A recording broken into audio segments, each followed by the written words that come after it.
Land cruiser వాహనాల smuggler Basharat ఖాన్తో కేటీఆర్కు సంబంధాలున్నాయని, అతను smuggling చేసిన ల్యాండ్ క్రూజర్ వాహనం కేటీఆర్ వాడుతున్నారని కేంద్ర మంత్రి బండి సంజయ్ ఆరోపించడం అయితే జరిగింది.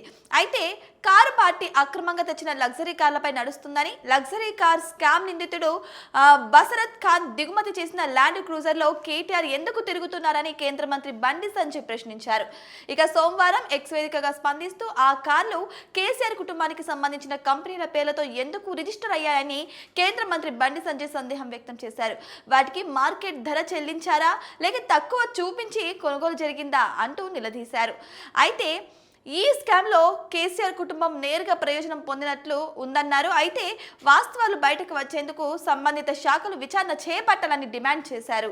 ఇక అంతేకాకుండా 8 వాహనాలను స్మగ్లింగ్ చేసినట్లు డిఆర్ఐ అధికారుల విచారణలో బసరత్ ఖాన్ ఒప్పుకున్నారని, తాను స్మగ్లింగ్ చేసిన 8 ల్యాండ్ క్రూజర్ల వాహనాల నెంబర్లను అధికారుల ముందు బసరత్ ఖాన్ తెలియజేశారు.